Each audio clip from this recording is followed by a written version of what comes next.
if I was running the ad campaign, this is what I would do.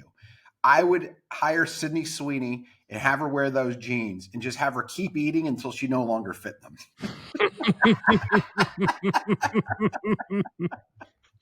I would absolutely pay to see that. That would be fantastic. This is a time-lapse video of Sydney Sweeney going from these incredibly well-fitting jeans to wearing comfortable sweatpants with a Cracker Barrel logo on it with Uncle Herschel right on the rear end. I wonder if American Eagle has some kind of clause in their contract, the way like O linemen do, that they got to come into camp at a certain weight. Like, I wonder if they would have an issue with her. Like, remember when Ben Roethlisberger fell off a motorcycle and then he had a clause you can't ride motorcycles anymore? And he also had a weight clause in his contract. I wonder if she would have a clause like can't eat fried chicken while you're under contract with us. We need you at the same weight. You're listening to Let Me Speak to a Manager with Frank Cava and Ian Matthews. What a crock of shit. Yeah, that was hot mic, Sam. It's 30 minutes away. I'll be there in 10. Do it live! I'll write it and we'll do it live!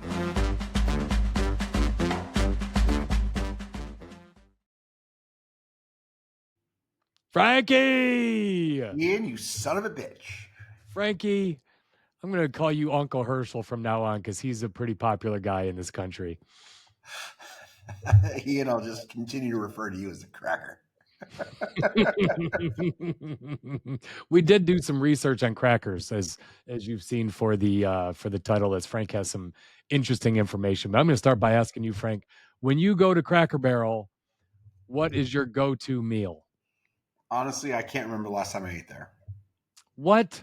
Now, are you more of a Waffle House guy being from Florida? No. What's your dirty spoon? You don't have a dirty spoon that you grew up going to? We went to bagel shops in Florida, and I don't really go out.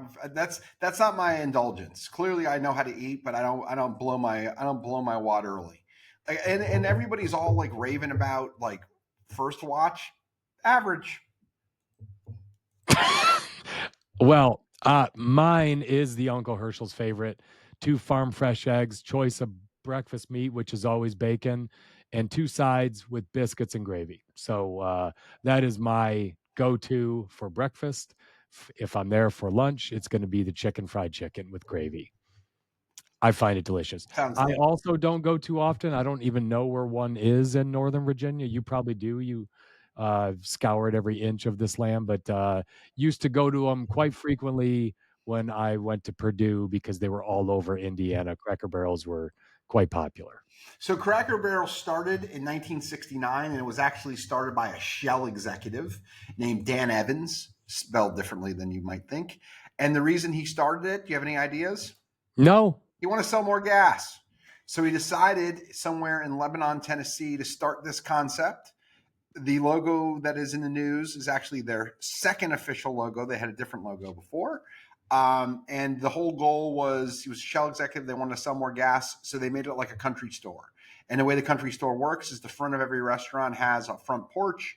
It has rocking chairs. And as they've gone public and branched out, all of the stuff in front of the country store is local. The thing that I love about Cracker Barrel is the store. And the concept that if you're there for breakfast, there's probably a way for you to go through the gift store, very similar to what Disney does. You can't go through anything in Disney without going through a gift shop.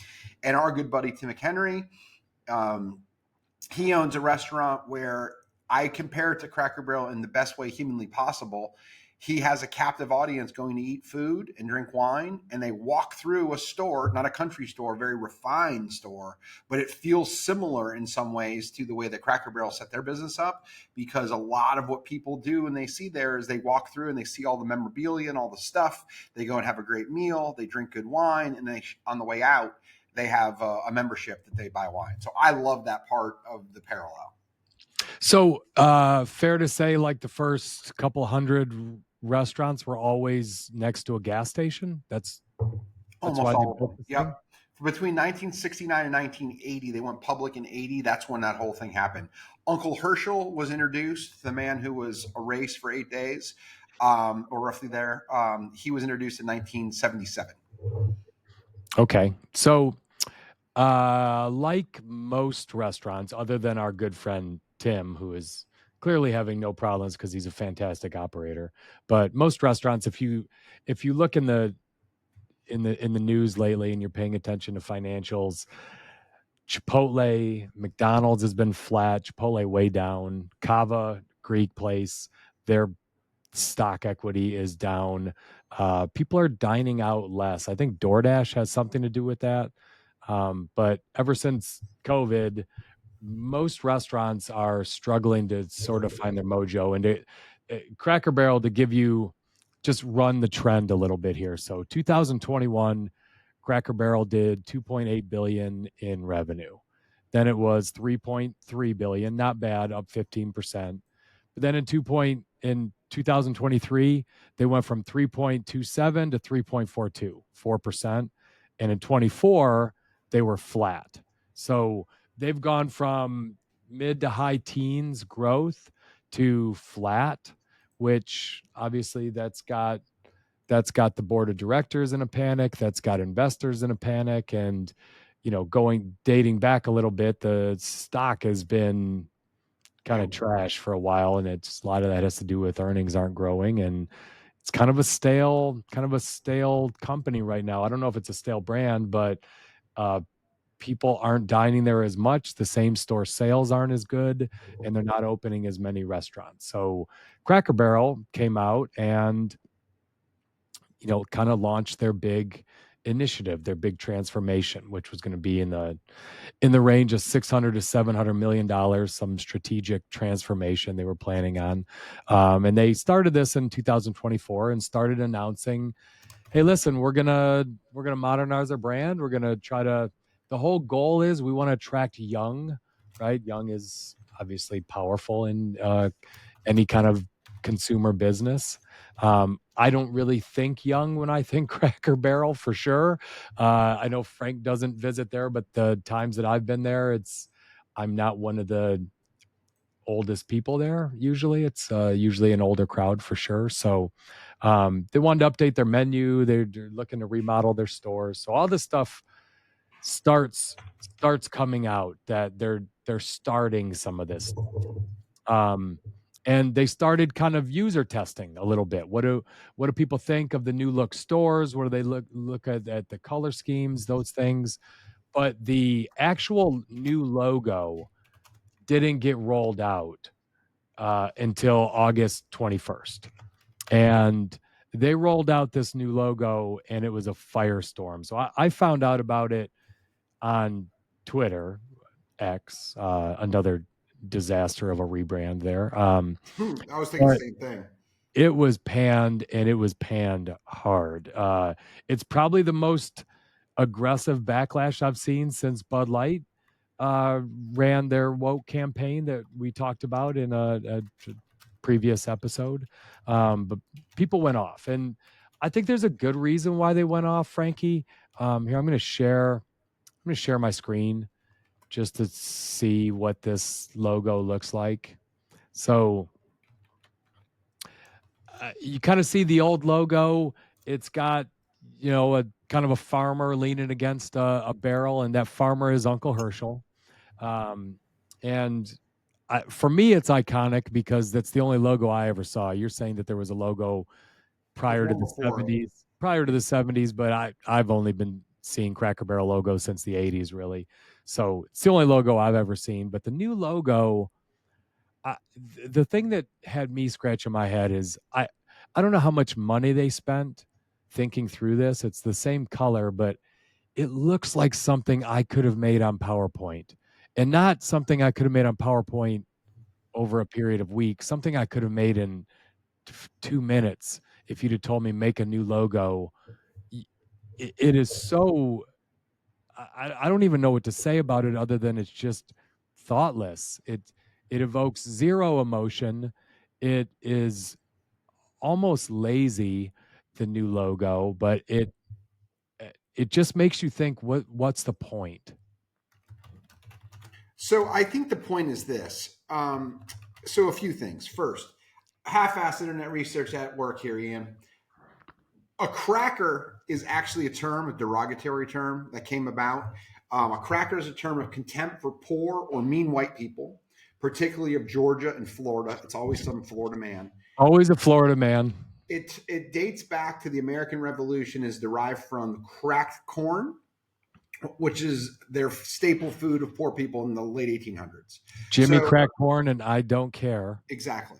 So I think this is where this comes from. Do you know what the fastest growing segment of restaurants is in the last 10 years? Fast casual. Fast casual is 100%. And do you know what fast casual growth has been in and around restaurants, breakfast restaurants, since, if you go back 15 years? If you go back, are you asking me like a percentage? What are you asking me? So if I was going to say, let me ask a concise question.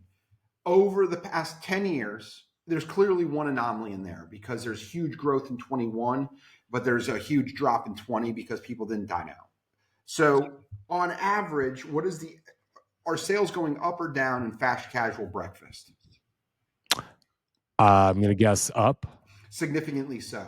So in 2020, there was a 20% drop, but then there was a 30% increase in 21. But if you look at it, fast casual breakfast is moving up at about 3 to 5% per year over the last 10 years. So everything Ian talked about in the beginning with the financials is Cracker Barrel is a dead brand. And it's a dead brand because there is a lot of places that are coming up. Have you ever heard of, I don't know if you've ever talked about this, have you ever heard of First Watch, or have you been to a First Watch? I've not. All right. So their entire concept, First Watch, is the first shift. Do you know how many hours they are open a day? No. 8. And the reason they're only open 8 hours is because if you do 8 hours of time, you only need one series of staff. What they do is they open early for breakfast, they serve an early lunch, and they're closed by 2 o'clock or 3 o'clock in the afternoon. That is the actual fastest segment of growth inside of restaurants, is this first place where you only have to have one staff. And the reason this is relevant is it's so much harder since COVID to actually get people to wait tables. So they're trying to take their inefficiencies down with being open longer. And what I think this is kind of a wave towards that. If you look at Chipotle's logo, Cava's logo, First Watch's logo, they're all real simple. And more important than the logo is what they did to the menu. They're making the menu a little bit healthier and easier to construct so they can do it with less people. Chicken fried steak actually takes time. You have to bread a bunch of shit. It's a lot harder than just a fruit cup. So to that end, I think what they're trying to do is they're trying to change this, but I think the reason there's uproar has a lot more to do with social stuff than it does with the menu, because I don't think anybody really cares or is paying attention to the menu, because you just showed the sales numbers. Yeah, almost nobody that I'm seeing are talking about the menu items, or Yeah. I can't believe you took so and so off. I can't believe that why would you use the bee sting chicken tenders? There's some things that they've added to their menu. I think most of the angst has been around why would you kill a brand? And what's interesting is there were a number of investors that were on the board that immediately started telling this CEO, Julie Massino, that it was folly to change the brand. The brand, the argument is the brand isn't broken right now. The offering might be broken. The product quality, the service might be broken. You mentioned it.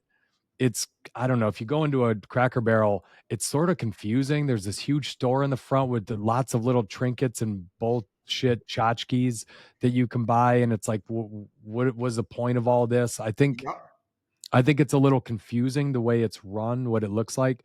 There are so many other things that I think Frank, it's impossible for me not to think about signal and noise, because we already talking about it and I don't want to jump into it. But, for when you think about what is the signal, what is the noise, this feels like noise to me. What is your logo? I think, are people not coming to Cracker Barrel because they don't like your logo?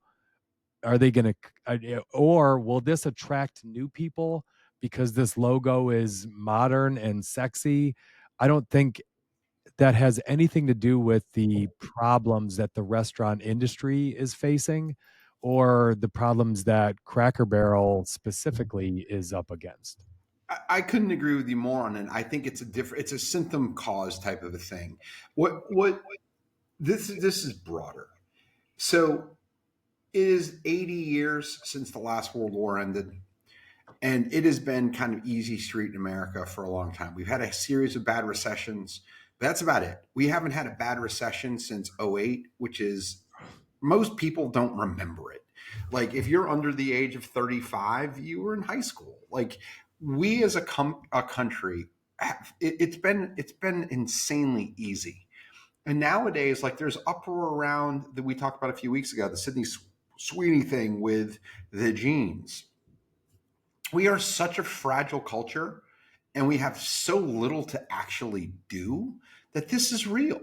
So, like, what I really start to worry about is our society is about to get hit in the face.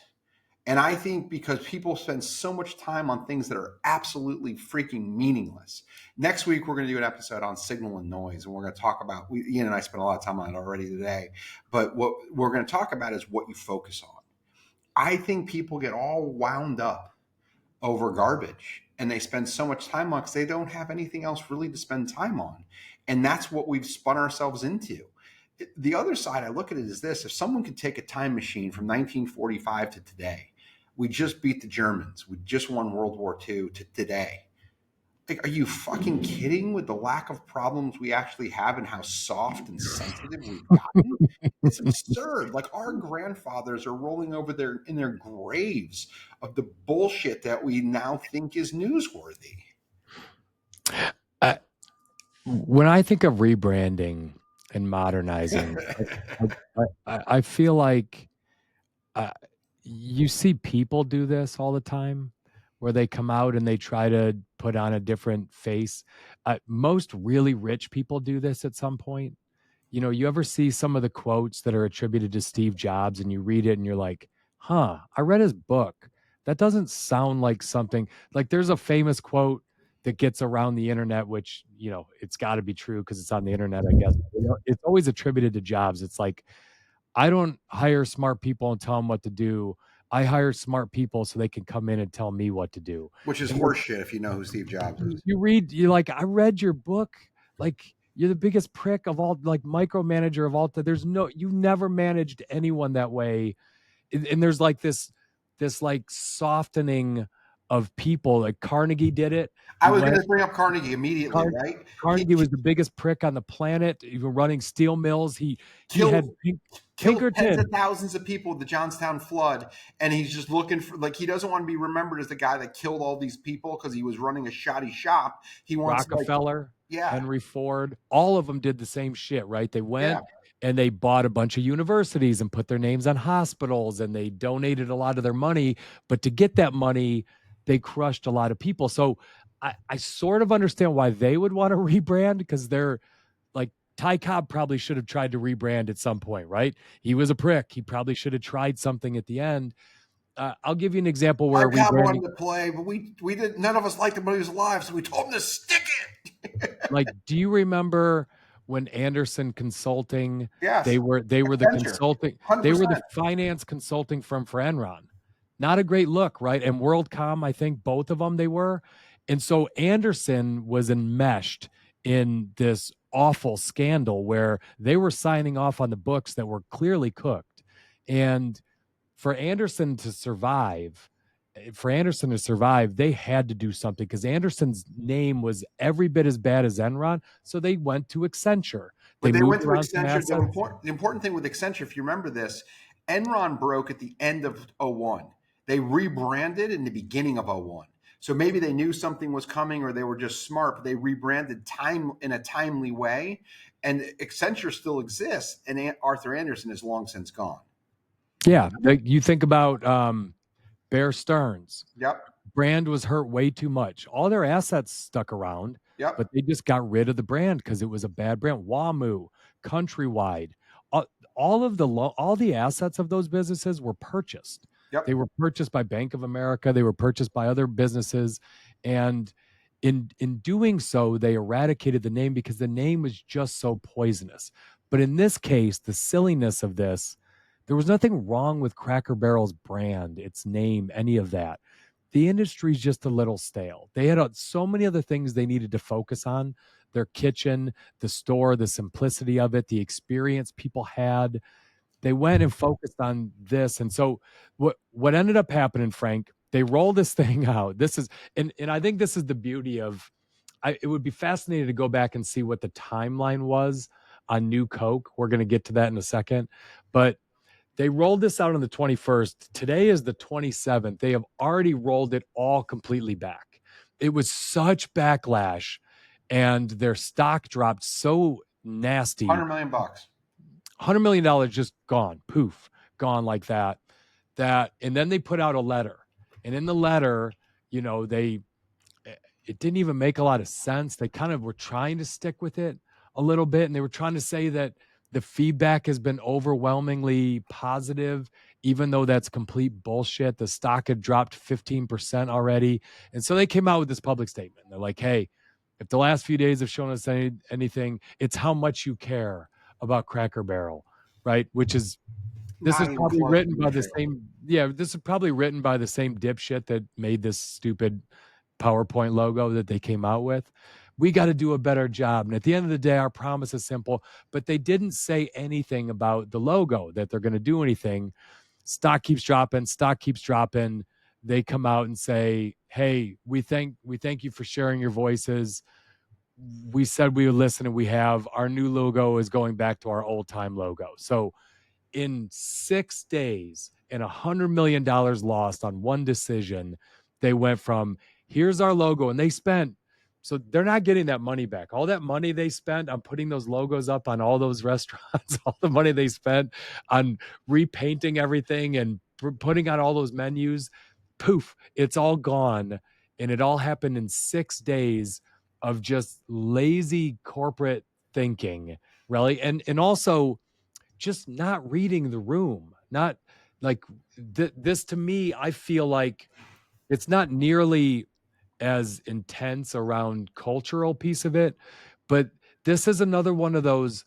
You only have they have a core group, probably 50% of their customers are like return people, right? I'm thinking like some 65-year-old guy that goes there 5 days a week with his wife, and they're passionate and they love it. You don't have to alienate that group to go find new customers. And that's what Bud Light did. They went and alienated people. They said things like, we're going to quit doing frat humor, and, we're going to get, we're going to get a better mindset. All you're doing is insulting people that liked the old stuff. You could still go out and find new customers without insulting your core group of customers. Cracker Barrel did the same thing here. They went and insulted the intelligence of their core customers. And for what? They didn't get new customers out of this. It's amazing to me how inept people are in many instances, and we can blame 1,000 different things for it, but this is the best example that I've seen in our company. We had these two brothers that worked with us. They were really key contributors for a very long time, and they were 1099 subcontractors. And we convinced the brothers to split up and get their own vans or their own trucks. And then they both built their own businesses. And one of the brothers had more of an eye for retail. He just was kind of more talented that way with woodworking and things along those lines. And we had another brother who was kind of more like grunt work type of stuff. But I own a construction company. Like, you need both. And I had this manager who came up to me and said, I'm going to fire so-and-so and I'm going to demote him to the rentals. And I said, why? Just tell him his next job's a rental. Like, don't nuke the guy. Like, you're going to give him bad news. He doesn't care what he's working on. You're just giving him something that he's better at. And almost like give the other thing, like, hey, you're so good at this, I'm giving you more of it. But what we do in a lot of instances is we just have no diplomacy or no ability to kind of read a room or to analyze. And with it, you do dumb shit like this constantly. So why alienate your core? Why not augment it? Like, those are the things that I would look at. Like, you really want to grow, you're going to grow further and faster with your core, attracting a new group. Like that's the stuff that I'm curious about. Did they release the results of the surveys they did? What are the most what is 80% of the orders on the menu? Did they keep those things? Did they add things that are competitive at other restaurants? Like I'm more interested in understanding those types of things than okay, this is what's going to solve this. I'm behind. I have all these other issues and problems. I've got a to-do list that's through the roof. I'm going to go organize my desk. That's what most people do. They do something that's completely irrelevant that makes them feel good because they don't want to deal with the real problem. It also feels painfully archaic, Yes. right? That I'm going to spend 600 to 700 million dollars changing colors, logos, the look of the restaurant, all of that. Think about with 600 700 million dollars, Frankie. Think about this. So, um, what would that buy you if you ran a influencer campaign? How many really popular influencers could you get to run some videos of them eating new menu items at the store that they're at without even changing the logo? Just, hey y'all, I'm at Cracker Barrel, right? Like people that are popular that have a lot of people. What, like, to me, So what that I would do if I was running, a little if I little was more running the ad modern. campaign, if I was running the ad campaign, this is what I would do. I would hire Sydney Sweeney and have her wear those jeans and just have her keep eating until she no longer fit them.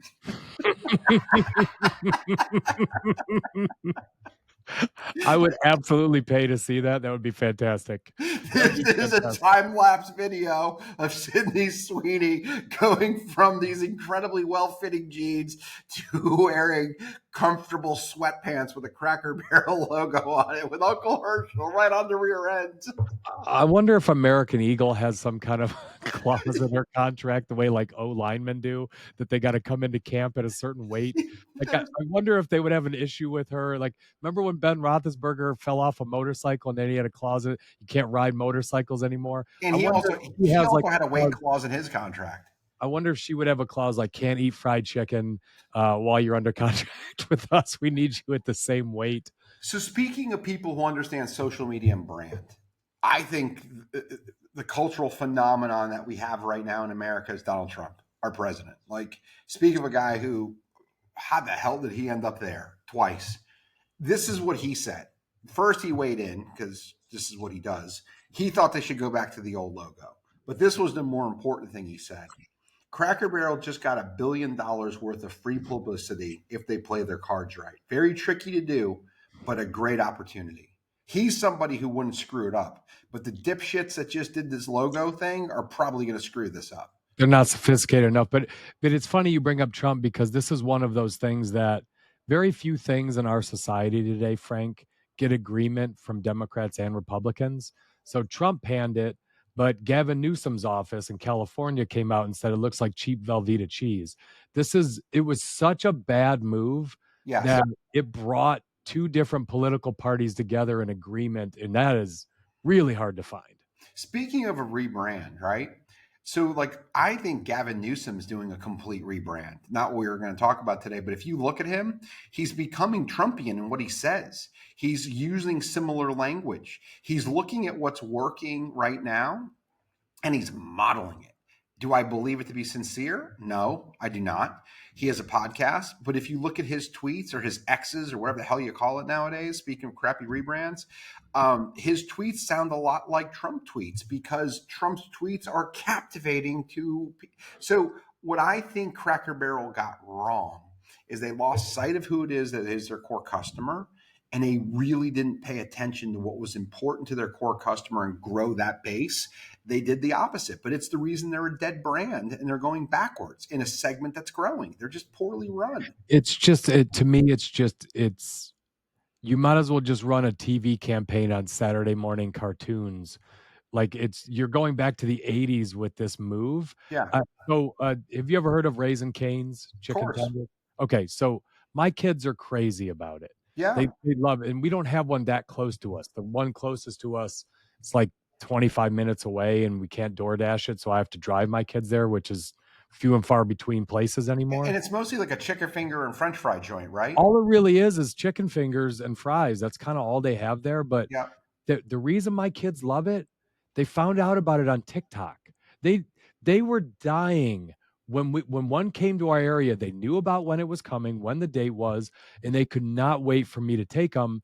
The way you get young people, and Frankie, I've had it. It's no different than Chick-fil-A. Right. It's not like they're good, but I'm not doing backflips. But the reason they got young kids like mine is they put the work in the places where kids' faces are. My kids are on TikTok and Instagram, and they ran lots and lots and lots of little micro influencer campaigns. And in all of these videos, these videos, all they are is someone sitting in their freaking car and saying, "All right, y'all, I got the chicken sandwich, or I got the chicken tender meal with the gravy," and they dip it and they sit and they eat it. And they're like, "Oh, that's 10 out of 10. That's so good." And then the algorithm, once you like it, starts showing you hundreds of them. And then you get kids wanting to come in and eat the same things. Cracker Barrel's food is good enough. It's good enough. They just don't have awareness, and they spent no time on it. And so they did this 80s version. You could have found this out of, Madison Avenue in the 80s. Just change the logo and kids are going to come running. No, it doesn't work that way. You have to be where the eyeballs are, and you have to be modern and where people are paying attention. So what I think is happening is this: the brand, the store, the menu are lazy, and so is their management. And they wouldn't be as lazy if they had better management. What I am going to guess is there will be demand that who runs this place is replaced. It's very, very, very difficult. Like, every single person on earth now has the ability to run a marketing campaign. And the reason that most people suck with engagement on TikTok or Twitter or Facebook or Instagram is because they use the same shit over and over and over again across multiple platforms. Like, we don't do an incredible job of marketing this podcast because we kind of do the podcast for us and for the people who listen. We're not looking to go viral, but the way to go viral is to take these clips and repackage them in completely different ways. It's not to just cut it up and use the same video. Like, it's marketing 101. And the people who don't do that get it wrong. The reason that Cracker Barrel didn't think to go to TikTok is because they're old, they're stale, and they're not current. And they're lazy. I bet if you went to VaynerMedia, what they would say is hire for $600 million, cut your budget down by 1/6, spend $100 million, and go to as many people as you can possibly that can post videos eating stuff from the restaurants. The problem is all the blue hairs that actually do eat there don't do this type of stuff. So, like, that's the miss. That's the miss. It's bad management in the end. Well, and what Trump said is pretty interesting in that Coke, when Coke did this, right? They came out with new Coke. The Pepsi 1985. challenge had them all freaked out.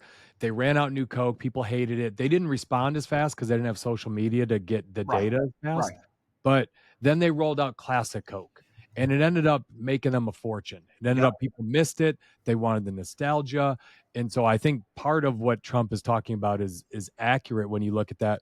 When we talked about Bud Light and their gaffe, what we talked about that they needed to do, and we predicted accurately they were going to do, go get a bunch of football players, go get a bunch of country music singers, and go get a bunch of comedians and start doing funny commercials again. What is Bud Light has had Shane Gillis. They've had Peyton Manning in commercials. They've had Post Malone. They had Emmitt Smith in one. They ran one right at that Super Bowl. Within a week, they were running a commercial that had Zach Brown Band in the background of it playing Homegrown. They went right back to, let's go back. People screamed at us. We lost a lot of money. Let's give them what they're saying they missed. Let's go lean in as heavy as we can and go back to the things that did work. Right now, it's taken them a while. They haven't 100% got that back. But my guess, and you might have a different idea on this, I think we're going to see some Cracker Barrel commercials with Uncle Herschel in it, with the old timers leaning on the barrel. I bet they run a series there, like KFC has made some, with the Colonel in it. I bet there'll be a series of Uncle Herschel commercials coming to us soon. I also think they're going to go spend their marketing dollars in places they need to be: TikTok, YouTube Shorts, Instagram. They need to spend more time there getting kids interested, and they need to spend more of that money on influencers where they need to. But I think they're going to lean in a little bit on that heritage, on what they were before, even making a joke of some of it, what they were trying to change. I think most of that will probably happen under a new CEO, like you said, and probably a brand new marketing team. That whole marketing team from Bud Light got wiped Gone. out. All of them gone, like evaporated, like a neutron bomb hit it. And the new group that came in, we're not about to do anything tangentially to what the dipshits before them were doing. They brought back the old stuff. I think you're going to see that from Cracker Barrel. So I think one of two things will happen. They'll do exactly as you predicted, or they will evaporate. And hopefully they go the latter, or the prior. They do the one where they rebrand and they're fresh. My guess is they are being inundated with all types of media companies. And like whoever rebranded Bud Light was probably on the phone with them like 5 days after this happened. Because we've seen these types of screw ups. So I'm going to pivot to something completely different.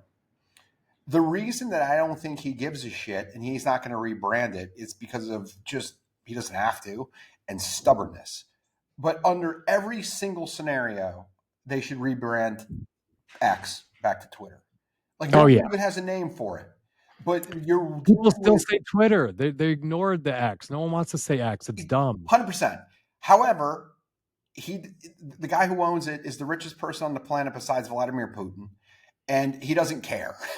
And he doesn't want to give any credit to anyone else who did something good before he got there. And it's an emotional thing. Nailed it. With the exception of Putin and Elon Musk, the rest of us live in the real world. So what hopefully happens very quickly is there's demand for someone to do what Trump said. Don't miss this chance. And I think Ian nailed it, right? Like do you know that the guy that played George in Seinfeld, he actually was he was Colonel Sanders for a few of the ads. Mm-hmm. Norm Macdonald did it.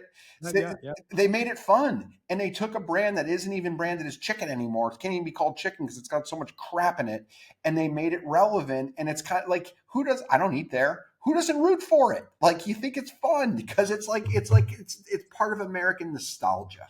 So let's hope that's where they go, but that's how we ended up here. Frank, my only question I've got left is, do we need to rebrand Let Me Speak to a Manager podcast? Do we need to take a hard look at the cartoon logo that we had a cartoonist from a Six Flags do for us for $400 that we found on Upwork? Do we need to go reinvest, maybe take it to $600-700? Maybe not 607 million, but maybe get a new amusement park cartoonist and take a hard look at our current logo. I feel if either of us can be replaced with someone with talent, that's probably a better managerial decision. Maybe you just need to find a co-host that people want to listen to. If I can not change the logo, take your seat, I think this thing blows up. The one way that our logo will help get new followers is if there are two new guys in the logo and they're the ones talking on the show. It's the only way. Redo the menu. It's the only way more people will follow this dumbass show. What you two dipshits talk about just isn't interesting. The logo will stay for all of you. We don't want to alienate our hardcore 1,000 fans that we have following this on a weekly basis. So there are a few catchphrases for those of you that are loyal listeners or maybe who are new. We talk about half-assed internet research, and Ian and I do all of this ourselves, clearly. It's pretty obvious. Clearly, we don't have a staff. Clearly. That's obvious that even the brand new people know that we don't One have of our loyal listeners called me. He's about 5 episodes behind. He's like, hey, did you notice that Ian's microphone went silent? He goes, I knew it wasn't on my end because I kept hearing you, Frank, go, mm-hmm. Yup. Sure. Good point. Yes, Murph, we know, and we are working on it. We don't know how to take it down. We don't know how to edit it, but we do appreciate your feedback, and we're glad that Murph was listening. The good news about Cracker Barrel, I'll close with this, is with the advent of the internet, what used to cost tens of thousands or even hundreds of thousands or millions of dollars to get a logo drawn, it's pretty obvious to me that they went to 99 designs and only set them back about $100. I was going to say, I think they found the same Six Flag cartoonist that we did to do the logo that they put. Our logo is, I think our guy's better. head and shoulders better than their logo. 100%. What our guy did on our shoestring budget is just really, really good stuff. Really powerful. I mean, Hey, Cracker Barrel's people would have really screwed up my hairline. yes. If you are new to this episode, which is highly unlikely because we don't spend money on marketing, if you're new, tell your friends about it. We would like to, we are all word of mouth. If you've never given us a review, mash that like button, give us a 5-star review, and leave a few comments. Frank and I do like to read them when you do it from time to time. We actually have a few people that said nice things. Frankie, you look great. We don't need to rebrand that shirt of yours today. That's a sexy looking shirt. You did a great job. I was particularly strong today, Ian. I'm very proud of you. Good to see you, pal. See you, Frankie. If you like what you just heard, and judging by the viewership numbers, you did, hit that follow button and leave us a 5-star review. It helps other people find the show. It lets Frankie and I know that, a few people are listening to this.